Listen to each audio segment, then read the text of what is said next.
மோசடி காதல் என்னும் தலைப்பில் சிறுகதை. மோசடி காதல். அன்று ராமுவுக்கு வேலைக்கான நேர்முகத் தேர்வு நடந்தது. அவசரமாக இட்லியை பீய்த்து வாயில் தள்ளினான். டேய் ராமு, நிதானமாக சாப்பிட்றா, என்ன அவசரம் என்றாள் அவன் தாய் பத்மாவதி. அவள் இளம் வயதிலேயே கணவனை ஒரு சாலை விபத்தில் இழந்துவிட்டாள். அதன் பின்னர் தன் கணவர் வேலை பார்த்த கம்பெனியில் ஓர் கிளார்க்காக பணிபுரிந்து தன் ஒரே மகன் ராமுவை கல்லூரியில் படிக்க வைத்து பிகாம் பட்டம் வாங்க வைத்தாள். அம்மா, நான் இன்டர்வியூக்கு போகிறேன், என்னை ஆசீர்வாதம் பண்ணுங்க, உனக்கு ஆண்டவன் அருளாலே அந்த வேலை கிடைக்கும்பா என்றாள் அவன் தாயார் பத்மாவதி. ராமு பஸ்ஸில் ஏறி கம்பெனிக்கு சென்றான். பஸ் நிறுத்தம் வந்தது. கீழே இறங்கி வெட்ட வெளியில் நடந்து சென்றான். திடீரென மழை கொட்டியது. அவன் உடையெல்லாம் நனைந்தும் விட்டது. சற்று வேகமாக ஓடி மரத்தடியிலே நின்றான். சற்று நேரத்தில் உடையெல்லாம் நனைந்தபடி ஒரு கன்னிப் பெண் அந்த மரத்தடியில் ஒதுங்கினாள். இருவரின் கண்களும் சந்தித்தன. மௌனமாக பேசத் தொடங்கின. பூர்வ ஜென்ம தொடர்பு இருந்ததால் அவர்கள் விழிகளில் அன்பை பரிமாறினர். மழை விட்டது. பிரியா விடை பெற்றபடி ராமு அங்கிருந்து கம்பெனி வாசலுக்கு ஓடினான். இன்டர்வியூவுக்கு வந்தவர்கள் இருக்கையில் வெளியே அமர்ந்திருந்தார்கள். சற்று நேரத்தில் அந்த மரத்தடியில் சந்தித்த பெண்ணும் அங்கு வந்து சேர்ந்தாள். அங்கே அமைதியாக உட்கார்ந்தார் அவள். அவளின் முகத்தில் ராமுவை கண்டதும் மகிழ்ச்சி பொங்கியது. எல்லோரையும் ஒருவர் பின் ஒருவராக அழைத்தனர். ராமுவும் இன்டர்வியூவை சந்திக்க உள்ளே நுழைந்தான். இன்டர்வியூவில்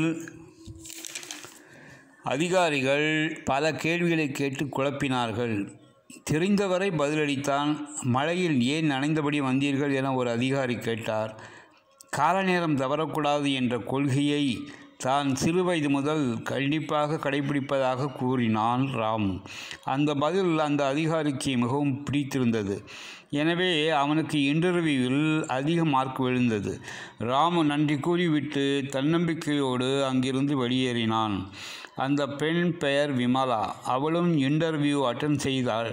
ஆனால் பதில் சரியாக சொல்லவில்லை. அதிகாரிகள் அவளை உடனே அனுப்பிவிட்டனர். 10 நாட்கள் கழித்து ராமுவை பணியில் அதிகாரியாக தேர்ந்தெடுத்தனர்.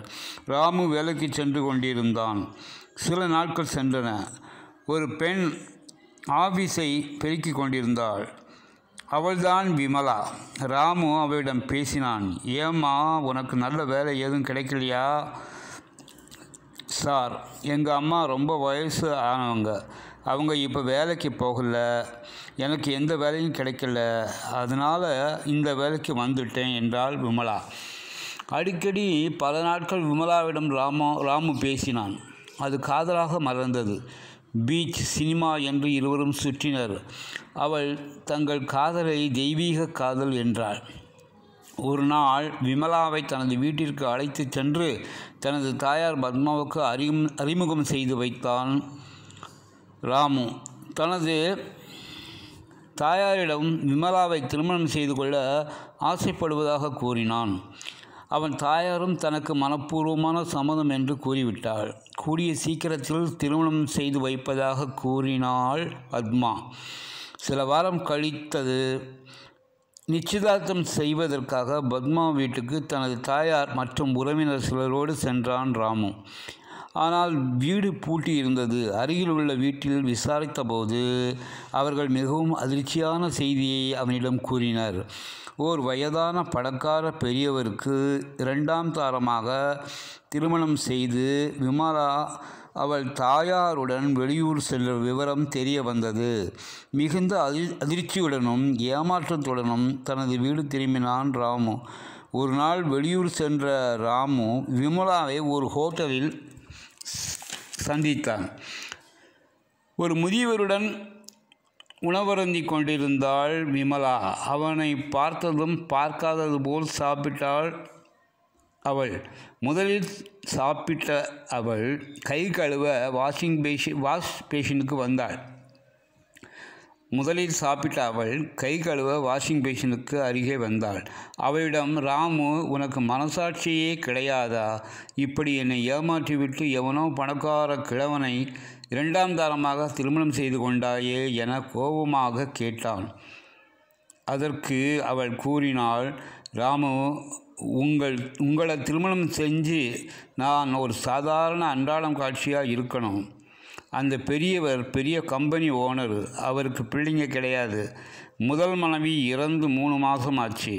என் தாய் மாமன் ஒரு திருமண புரோக்கர். என் படத்தை காட்டி அந்த முதலாளியை சம்மதிக்க வச்சார். நானும் 10 நாட்களாக அவர் வீட்டில் வேலை செஞ்சேன். என்ன அவருக்கு பிடிச்சிருந்தது. அதனால் கல்யாணம் பண்ணிட்டேன். இப்போ என் வாக்க சொர்க்கமாக இருக்குங்க. நம்ம ஜாலியாக பழகினோம். உங்கள் கூட பழகினதுனால நான் வசதியாக இருந்தேன். நீங்கள் கொடுத்த பணம் எனக்கு சோறு துணிமணிக்கு உதவியது. நீங்கள் நல்ல பொண்ணை பார்த்து திருமணம் செஞ்சுக்குங்க. பை பை என்று கூறிவிட்டு விமலா நகர்ந்தாள் அங்கிருந்து. தெய்வீக காதல்னு அவள் கூறிய காதல் மோஜடி காதல் என்பதை